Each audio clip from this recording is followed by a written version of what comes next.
Iya. Dengan melihat isinya, ini Hmm. perlu ada bahasa titian. Iya. Kenapa ada titian? Oh, Bukan hanya di mulut. bukan di mulut. Beda sama orang, astagfirullah, astagfirullah, astagfirullah. Tidak ada penyesalan, tidak ada pengakuan dosa. Hatinya bisa menangkap pesan cinta dari Allah. Ini adalah ujian dan saya harus bertobat. Tapi banyak juga orang, atau mungkin ada ya. Setiap orang mukmin bermaksiat, dia ada bercak hitam di hati.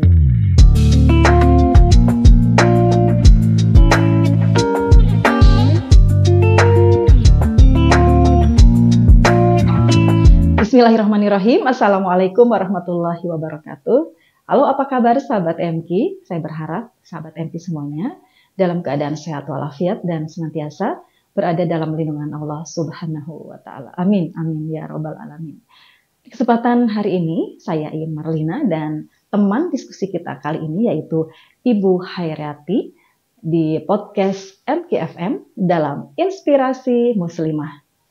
Di sini saya ingin menggali inspirasi dari teman diskusi hari ini seputar aktivitas, profesi, juga kehidupan beliau yang bisa menginspirasi para muslimah. Di mana dalam peran dan profesinya banyak memberikan nilai manfaat untuk umat dalam Inspirasi Muslimah.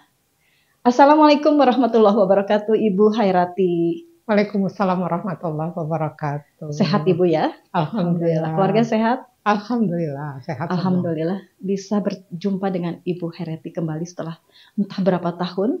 Iya. Karena kita sama-sama santri karya. Awal ya. Awal tahun 90-an. 90, Ibu masuk ke 98, saya 96, 97 ya. Baru Masya Allah, ya. Masya Allah. Senior saya. Tapi ilmunya lebih besar dari ilmunya Bu Hairiati lebih, Masya Allah.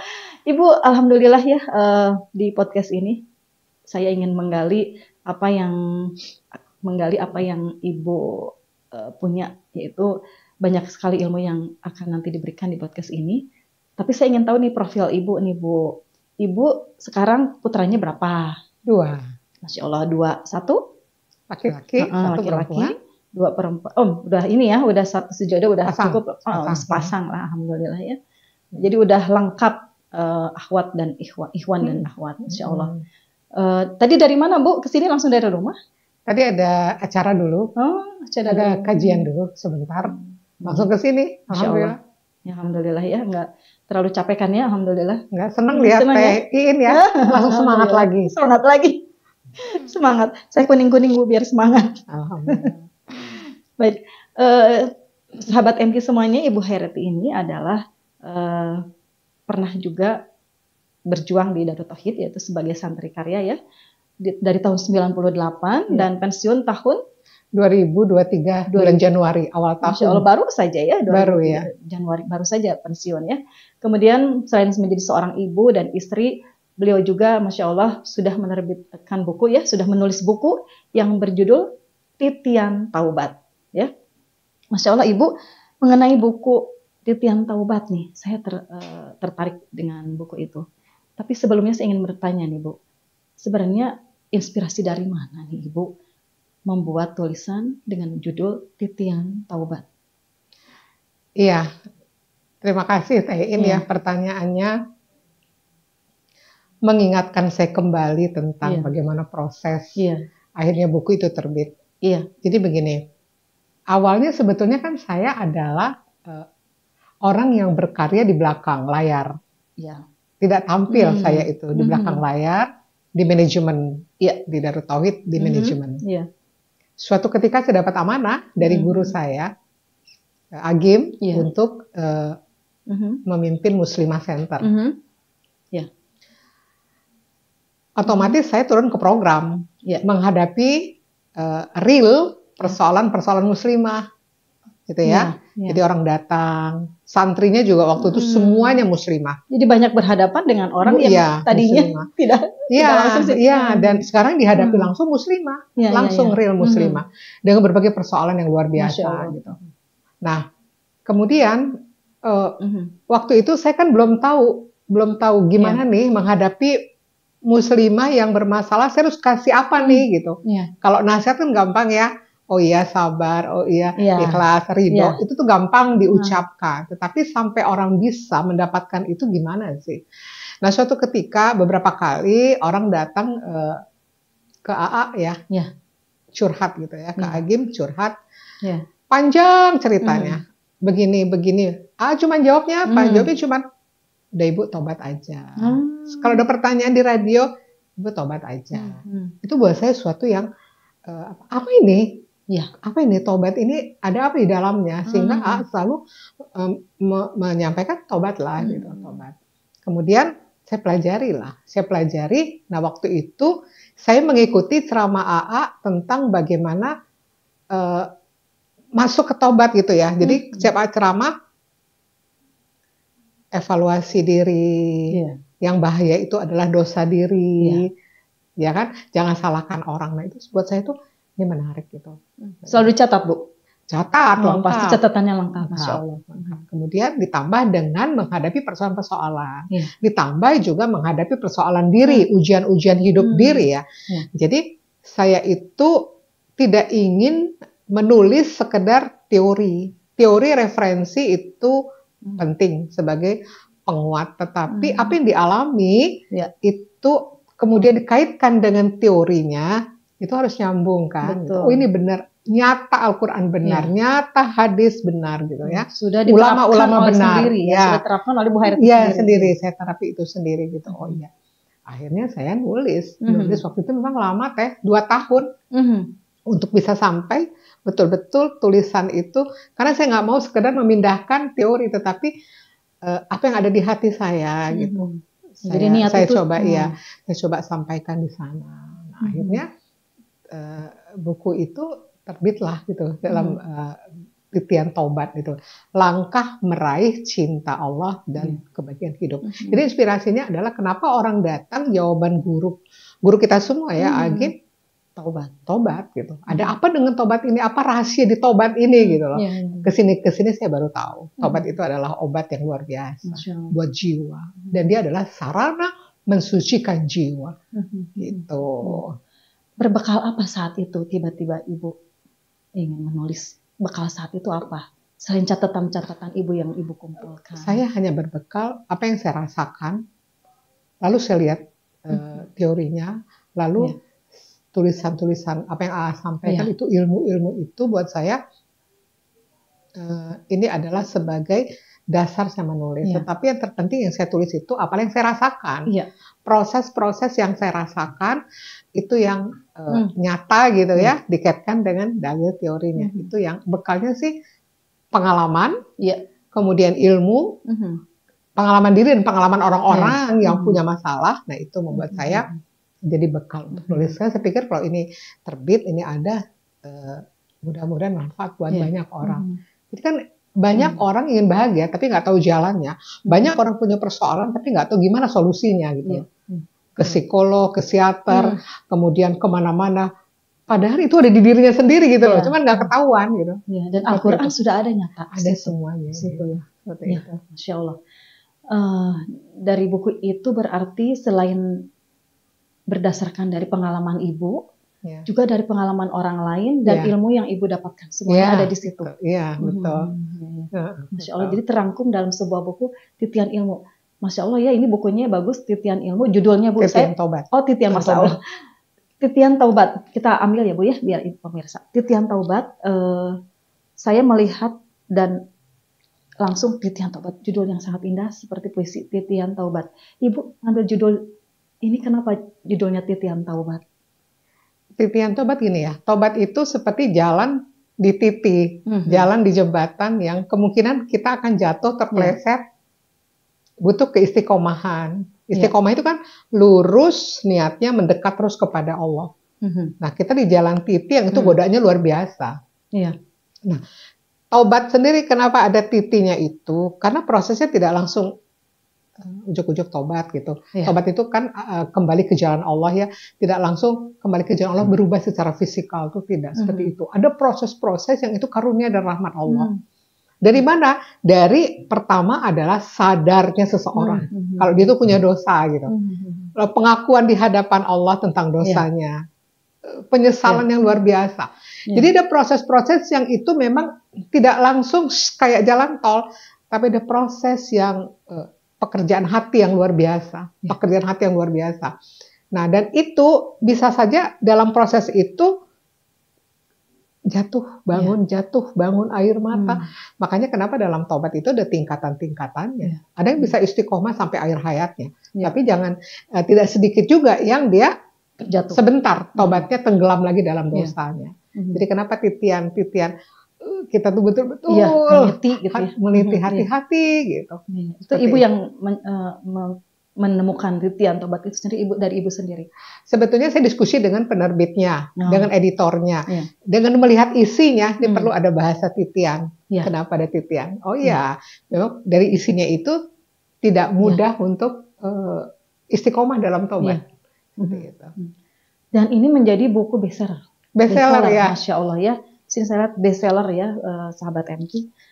Menurut ibu kenapa ini buku ini menjadi bestseller? Apakah kalau pengamatan saya Bu ya, dari isi ini gitu, mungkin apa karena ini real yang dialami oleh masyarakat kita atau kita sendiri ya, banyak orang yang mengalami itu, yang ingin mencari kebahagiaan gitu ya, tapi bingung ini harus kebahagiaan hakiki tentunya ya, bukan kebahagiaan yang semata duniawi gitu.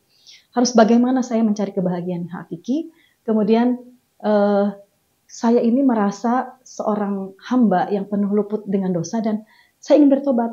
Bertobat ini kemana? Ketika melihat ini langsung, nah inilah seperti orang di padang pasir, kehausan, mencari minum gitu ya, ternyata ada air langsung saja. Nah ini seperti orang yang kehausan mencari taubat iman dan kebahagiaan hakiki, ketika melihat ini ya itulah. Seperti itu menurut saya Bu, yang sebagai orang yang pertama kali melihat buku ini. Menurut Ibu seperti apa nih? Kenapa menjadi bestseller? Apakah seperti yang saya rasakan saat itu atau gimana? Pertama, isinya itu aplikatif, implementasi ya. Dalilnya ada semua, referensinya jelas. Tapi bahasa mungkin yang ada di situ adalah bahasa aplikatif yang betul-betul dirasakan. Kemudian pada saat orang curhat, saya memberikan materi atau apa ya, mereka butuh maintenance-nya, butuh penguatannya. Kan mungkin orang curhat itu kan butuh penguatan, nggak mungkin selalu apa ya, terus-terusan didampingi gitu loh. Karena kan butuh kekuatan tuh. Nggak selalu saya dampingi. Nah buku ini menjadi teman. Jadi bisa jadi orang itu sampai 4-5 kali bacanya. Sampai bolak-balik. Jadi kalau galau lagi, baca lagi. Itu bahasa manusia ya. Sebetulnya kan kegalauan itu bisa sembuh dengan Al-Quran, ngobrol dengan Allah. Tapi secara syariatnya, sebagai manusia yang ingin berkomunikasi dengan manusia lainnya, mungkin tidak dekat dengan saya, ya. Jadi dia baca tulisan saya, ya. Itu membuat mereka merasa ada teman gitu, ada semacam penguatan kembali gitu. Jadi aplikatif. Jadi kalau misalnya gini, saya nggak sempat mendampingi atau nggak sempat ketemu atau apa, baca dulu deh bukunya gitu. Kadang dari situ mereka bilang, ya udah Bu, nggak apa-apa, nggak usah ketemu, nggak apa-apa. Udah cukup ya, udah terwakili gitu. Dan bahasanya enak, sederhana, bisa ya kalau mereka masih pengen ketemu, ada yang ditanyakan, baru kita janjian seperti itu. Seperti itu sih. Sebenarnya apa sih yang Ibu ingin sampaikan dari buku ini, Tiang Taubat ini? Gini. Pertama, tidak ada satupun manusia yang tidak mendapat ujian dan cobaan. Ya, betul. Terutama yang kita itu, yang paling banyak cobaan yang buruk-buruk, yang nggak enak. Kalau kenikmatan itu cobaan juga, tapi yang baik-baik ya. Itu jarang dibahas orang ya. Tapi yang paling banyak itu adalah cobaan-cobaan yang tidak mengenakan dalam hidup. Betul. Nah, dalam mensikapinya itu banyak yang tidak memahami bagaimana harus bersikap. Sehingga kadang mensikapinya dengan dosa. Dosanya itu apa? Ya mengeluh, menyalahkan Allah, menyalahkan keadaan. Nah, kemudian padahal Allah itu sedang meraih seorang hamba untuk mendekat kepadanya. Jadi ujian cobaan itu adalah salah satu cara Allah untuk menyadarkan seseorang agar dia itu berubah dan mendekat kepada Allah. Cuma itu tidak semua dipahami gitu. Hanya lihat kasat mata, saya dicoba. Padahal Allah itu sedang menggiring, ayo dekatkan, goalnya adalah hatimu hanya aku, kata Allah gitu ya. Bahasa saya itu sederhananya. Kamu itu dicoba, diuji agar hatimu hanya ada Allah. Persoalannya, kenapa Allah itu tidak bisa hadir di hati kita? Karena banyak banget Selain Allahnya banyak banget. Ya dosa, ya dunia. Sehingga bagaimana mengeluarkan itu teorinya kan Imam Al-Ghazali mengajarkan tazkiyatun nafs itu mensucikan jiwa itu dengan bertobat. Masya Allah. Nah, tobat itu sarananya gitu. Walaupun di dalam tobat itu begitu banyak ramuannya, tidak hanya kelihatan tampak, padahal ada yang tidak nampak gitu loh. Yang itu hanya Allah yang tahu. Hanya Allah yang tahu. Tahu ya bagaimana sakitnya hati seseorang itu kalau sudah berdosa. Iya. Menyesalinya tuh kayak apa gitu. Nah, itu tidak semua orang bicara tobat itu masuk ke sana. Taubat yang sebenarnya itu seperti apa, Ibu? Apakah cukup dengan astagfirullahaladzim seperti itu atau seperti apa? Mungkin Bu Hayati bisa menjelaskan. Kalau Rasulullah bersabda tobat itu menyesal. Menyesal dulu. Menyesal. Ya? Jadi kalau Imam Al-Ghazali ada 3 unsur dalam tobat itu. 1 ilmu. Ilmu itu yang membuat seseorang itu dia mendapat pembuktian Qur'aniyah. Jadi ilmu itu membuat orang tahu mana benar mana salah. Orang tuh kadang bikin dosa kan nggak tahu karena nggak tahu ilmunya gitu loh. Ada juga yang sudah tahu tapi tidak melaksanakan. Nah, itu beda lagi karena dia berarti melanggar, tidak bisa kendalikan nafsunya. Itu pun dia bisa tobat kalau dia sadar gitu loh. Ya, dia punya ilmu tapi dia melanggar. Nah, ini kita anggap orang itu masuk ke tobat itu dengan kesadaran. Kesadaran itu kan ada 3. Itu kesadaran itu pembuktiannya itu ada 3. Apa itu? Jadi gini, Allah menyadarkan seseorang dengan cara disadarkan. Yang kedua dengan musibah. Nah, disadarkan itu dengan 3. 1 dengan bukti-bukti kauniyah. Itu dengan apa yang dirasakan, dilihat.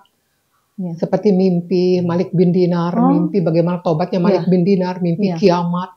Kemudian ada orang-orang yang mengalami suatu peristiwa yang dia lihat itu ngerasa Allah tuh ada gitu. Nah itu dengan bukti kauniyah, pembuktian kauniyah seperti tukang sihirnya Fir'aun.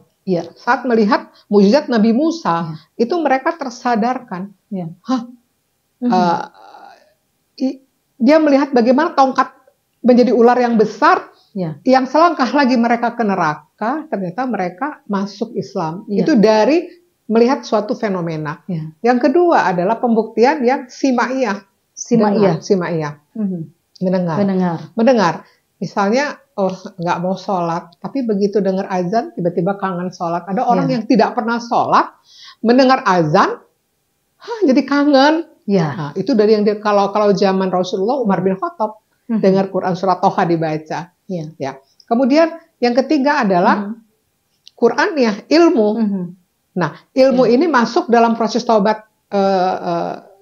Teorinya Imam Ghazali adalah ilmu itu yang pertama. Itu yang membuat orang jadi sadar, jadi tahu, oh ternyata saya selama ini dosa ya gitu. Nah, itu. Baru yang kedua masuk namanya kondisi spiritual. Tahapan unsur halnya itu spiritual. Begitu dapat ilmunya, ya Allah ternyata aku selama ini dosa ya. Ya Allah aku sekian puluh tahun dosa. Dulu begini ada cerita. Ibu-ibu dia muslimah menikah sama non-muslim selama 20 tahun tinggal di luar negeri. Oke. Lalu dia dengar YouTube bahwasanya itu tidak boleh.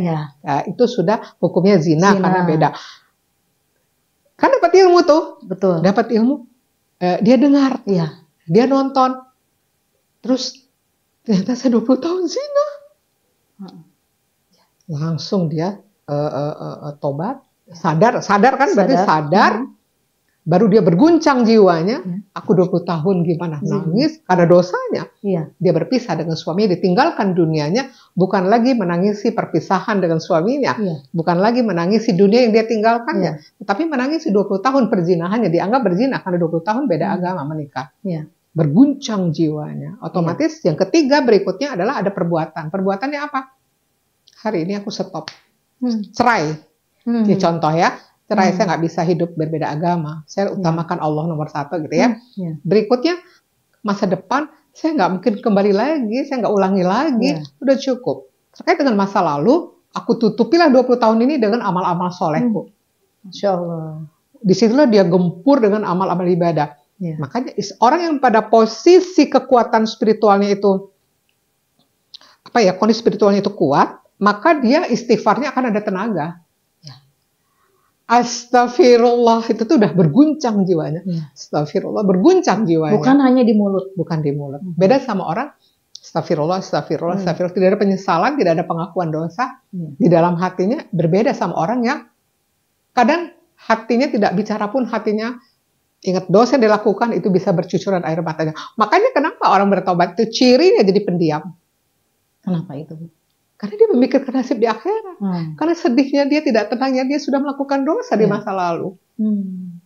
Jadi efek dari tobat itu adalah dia hijrah, berubah, gaulnya berubah, penampilannya berubah. Tapi kalau hanya perubahan fisikal, ininya tidak ada yang namanya kondisi spiritual itu, dia belum masuk ke tobat. Menyesal itu kuncinya. Tapi tetap bersosialisasi kan, bukan berarti menarik diri dari lingkungan sosial. Dia tapi lebih asik biasanya menyendiri, lebih asik beribadah. Kalau dulu pengennya koleksi barang mahal, udah tidak tertarik, lihat dunia tuh silau, itu sudah tidak.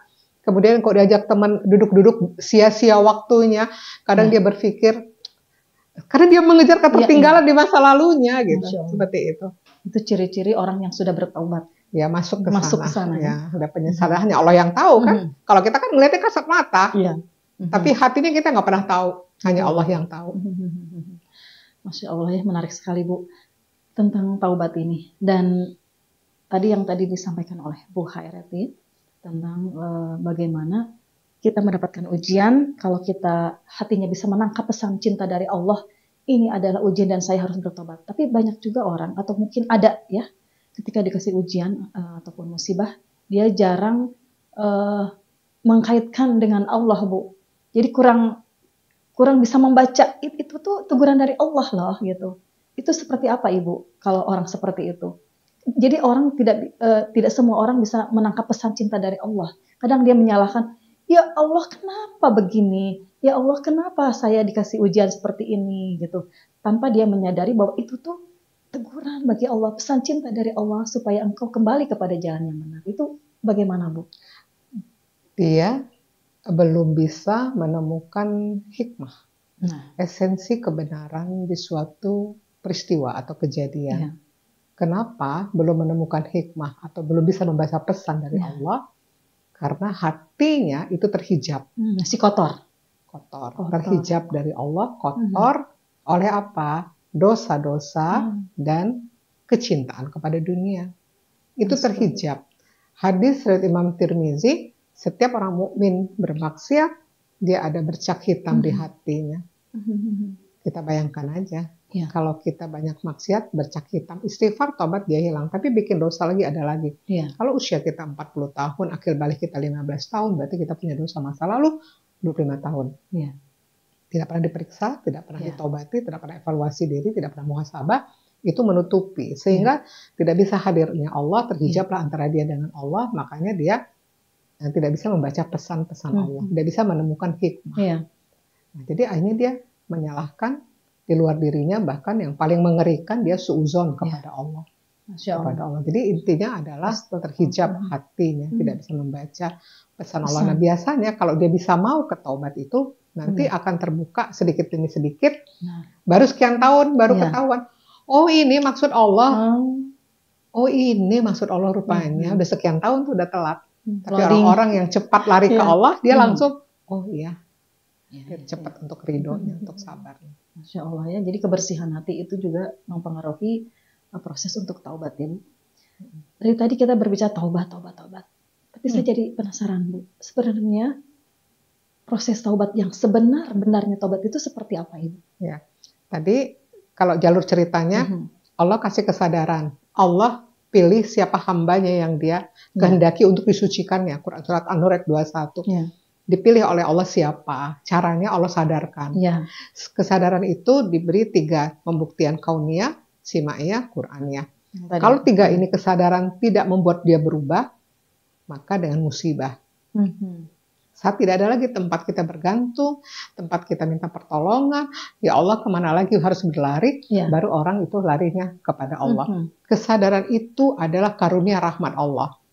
Ambillah itu tobat. Nah di dalam tobat itu, tadi ada aspek yang tidak kelihatan, hanya Allah yang tahu, kesadaran, pengakuan, meyakini dosa ini sangat membahayakan dunia akhirat, kemudian sedih dan menyesal, bertekad. Nah, ini kaitannya dengan tadi yang teorinya Imam Ghazali tadi ya, ilmu, hal, dan perbuatan. bertekad saya taat kepada Allah, tinggalkan dosa-dosa, bergerak terus berubah, tutupi dengan berbagai amal soleh yang tertinggal di masa lalu. Nah ini dia barengan Teh. Jadi kalau misalnya ada orang, oh dia udah berubah ya sekarang penampilannya, dia udah tobat loh, nggak bisa kita nilai begitu, karena yang tahu betul adalah Allah tentang rasa sedihnya, rasa sakitnya, karena sudah melakukan dosa itu. Dan dia merasa tidak bersih dari dosa, bukan merasa aku sudah tobat nih, nggak begitu. Kemudian nanti di sana kelihatan dia lebih sibuk berpikir bagaimana di akhirat nanti. Akhirnya dia tuh kelihatannya sudah benar berlomba dengan waktu untuk membekali dirinya pulang. Gitu. Terus pada puncaknya sih mengenal Allah, meyakini Allah, bahkan sampai pada puncak mencintai dan merindukan Allah. Gitu. Jadi ada hal-hal yang memang, oh dia sekarang udah hijrah loh, udah pakai baju begini-begini. Oh iya, tapi di titik sampai mana kondisi kolbunya itu menyesali dosanya. Karena kalau itu sudah sampai menyesali, maka dia tobatan nasuha, dia akan istiqomah, tidak mengulangi dosa.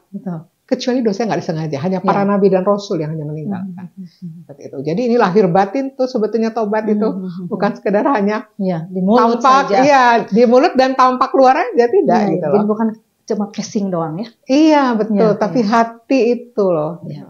Dan itu terpancar dari akhlak tentunya ya, dari ucapan perbuatan. Cerminannya nanti akhlak kepada Allah seperti ini Teh, dia lebih sabar, lebih ikhlas, lebih ridho, gitu itu ke Allahnya. Kalau masih baperan itu belum hatinya belum bersih, seperti itu. Kalau kita tidak bisa menilai orang belum bersih ya, tetapi indikasinya akhlak kalau orang udah qalbun salim, buah dari tobatnya kepada Allah, kepada manusia bagus ya. Ke manusia itu dia memaafkan, dia menolong gitu ya.